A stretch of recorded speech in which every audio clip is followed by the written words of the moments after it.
Jai Sri Gurudev. Good morning, children. So, after completing Unit 13, today I am going to teach you Unit 14, the story The Happy Prince. Write down the things that make you happy. Rank them in the order of preference. Do you think people do good things to others to feel happy? Discuss in your groups. So, children, in here you have to how to make happy to you. You have to make a list and order them preference. Which one is the best preferred? That one make a order, arrange and make a list and discuss in your group. Now I am going to teach the story name The Happy Prince. In your page 102, open in your textbook. Let's get started.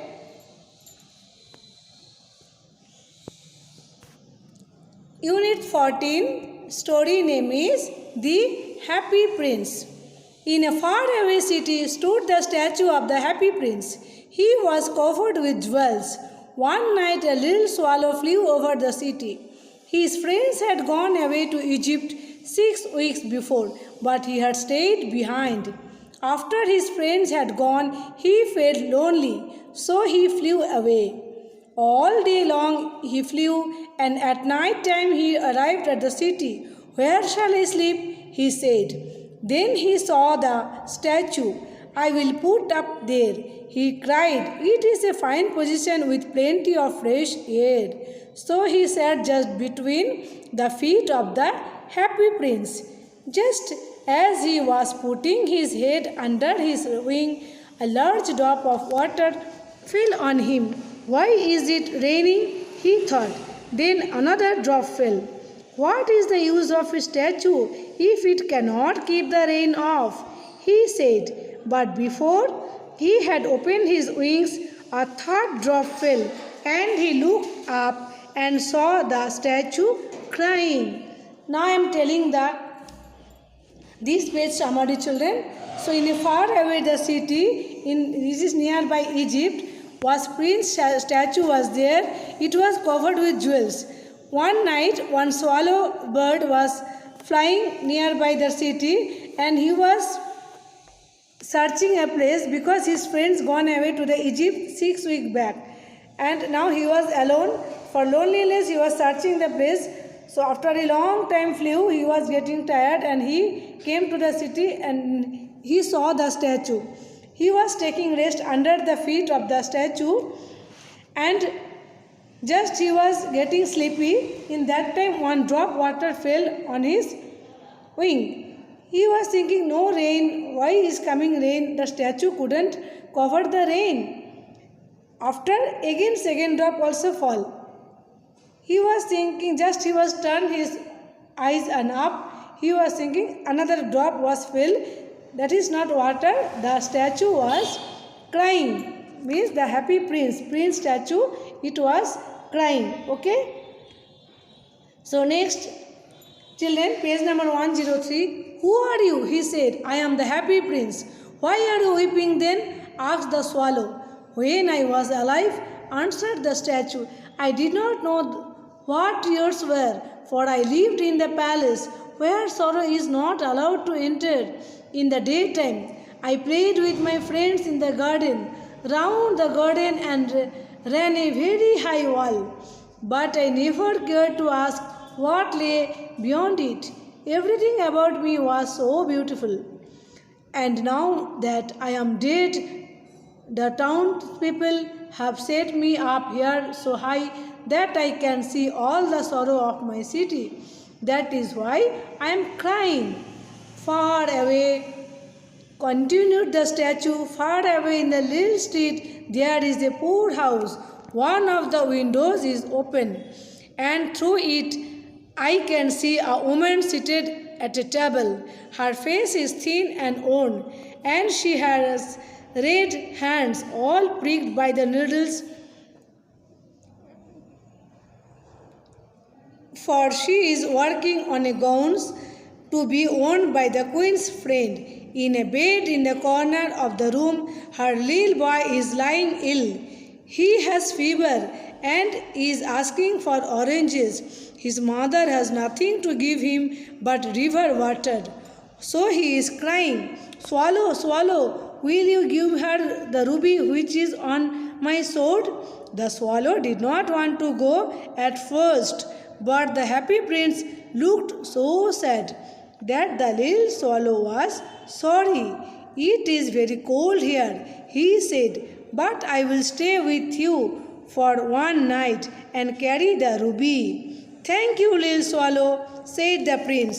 So the swallow pricked out the great ruby from the prince's sword and flew away with it in his beak over the roofs of the town. "Who are you?" he said.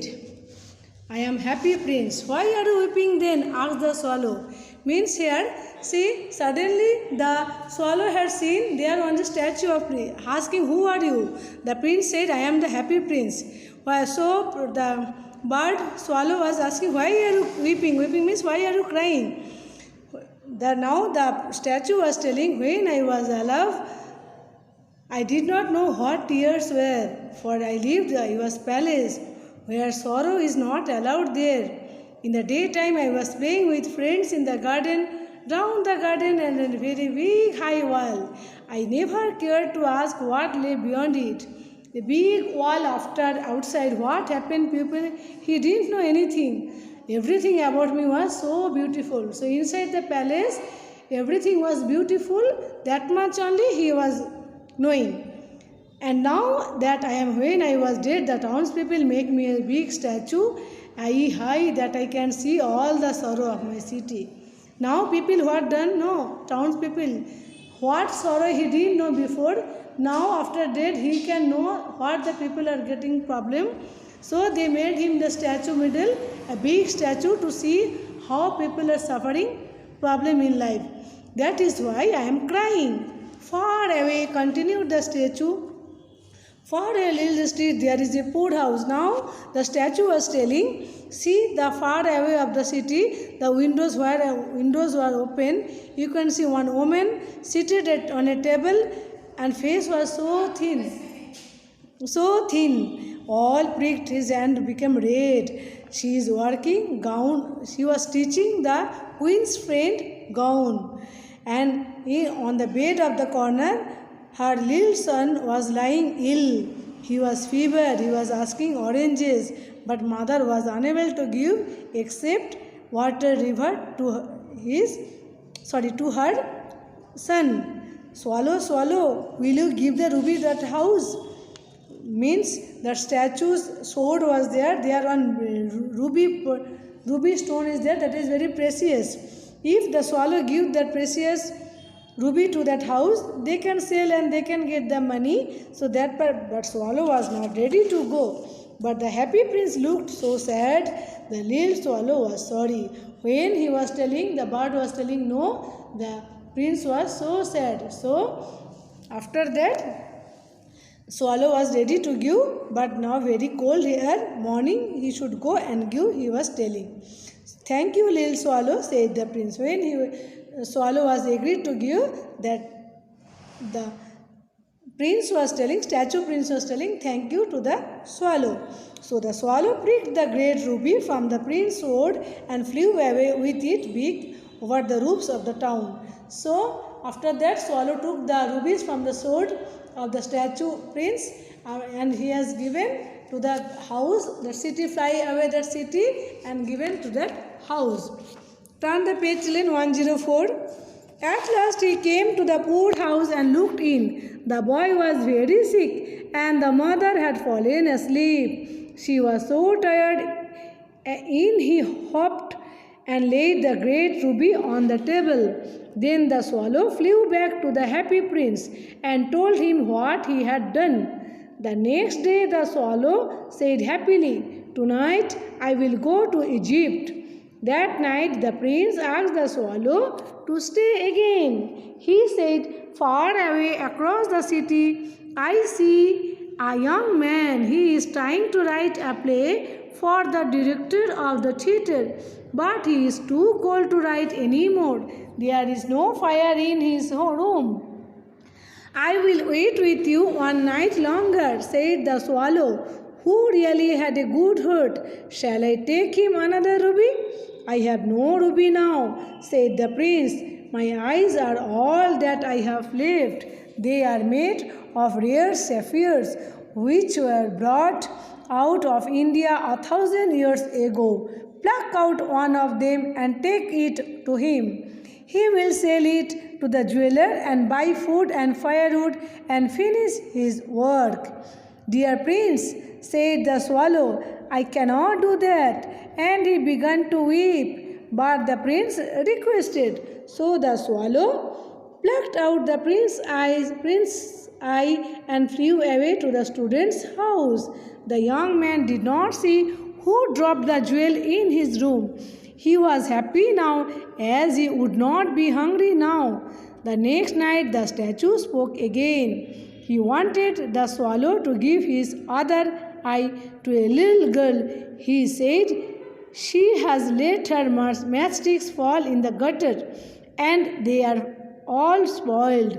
Her father will beat her if she does not bring home some money, and she is crying. I will stay with you one night longer, said the swallow, but I cannot pluck out your eye. You would be quite blind then. But he had to obey the prince, so he came back and said, you are blind now. He said, so I will stay with you always. No, little swallow, said the poor prince, you must go away to Egypt. I will stay with you always, said the swallow, and he slept at the prince's feet. Now what happened, children? When the swallow went to that poor house and looked in there, the boy was very sick and mother was that time fallen asleep. She also tired. She hoped and put the ruby on the table and came back and explained to the statue what he did for that house. Again next day swallow said happily, today I will go back to Egypt. That night prince asked the swallow to stay again. But the swallow was not ready to stay because statue was telling, see, the one boy, he was trying to write a play for his director theatre, but he was unable because there is no fire in his room. It is too cold to write the story to stay at room. So I'm telling you, go and give my another one eyes ruby to that house. But the swallow was not ready. Why? She was telling, if I give your eyes, you will become blind. No, nothing happened. That was sapphires in my eyes. I no need to see there. It is too much costly. They brought from the India 1,000 years ago. Pluck it and give that boy. He can sell the jewelry and food and firewood can bring from, and he can finish his work. But he did not go to that house. Okay. So next what happened? After again the statue was very sad. Again swallow was ready to give. After again what happened? Next the young girl, also another one young girl who was fall his matchsticks in the gutter. Because now if she didn't bring any money, her father will scold her or beat her. So she was crying, and again the statue was requested to the swallow, go give another one eyes to that girl. But the swallow was not ready to give because that statue will become blind. But prince was requested, you stay with me, and nothing happened, otherwise tomorrow morning you can go back to the Egypt. Now the swallow was not ready to go back to the Egypt. Next children, page number 105. Then the snow came after the snow came the frost. The poor little swallow grew colder and colder, but he would not leave the prince, and he loved him too well. But at last he knew that he was going to die. He had just strength to fly up to Prince's shoulder. Once more, goodbye, dear prince, he murmured, and he kissed the happy prince on the lips and fell down dead at his feet. At that moment there was a sound from inside the statue, as if something had broken. The heart of the prince had broken. The next morning, the townspeople threw the statue and dead swallow in a heap of rubbish because they looked ugly. Bring me the two most precious things in the city, said the god to one of his angels. And the angel brought him the prince's heart and the dead bird. You have rightly chosen, said God, for in my garden of paradise this little bird shall sing forever, and in my city of gold the happy prince shall praise me. Written by Oscar Wilde. Now, children, what happened? The snow has become so fast, and the poor swallow getting colder and colder, and he loved the statue too much, the prince too much. At last, he was going to the shoulder of the prince and kissed him, and after that he fell down dead. The dead body, he was died, and the dead body of this swallow fell into his prince's feet. After that, what happened again? Next, another one sound came, the broken of the prince's heart. Next morning, townspeople came and threw the statue and the swallow, dead swallow, to the rubbish because it looks ugly to the city. Next, the god sent his angels to bring a precious things from the city. The angels bring the prince's heart and the dead bird. And the god was so happy because you are rightly chosen, said God. It is for my garden of paradise that bird will sing forever, and the city of gold, the happy prince shall be praise me. Okay, so this is the story, children. The happy prince and the swallow story. I hope you can understand. Now learn the new words and underline words, write in your class work. Next, I will send the question answer along with all. You have to write the notes. I hope understand, children. Bye, children.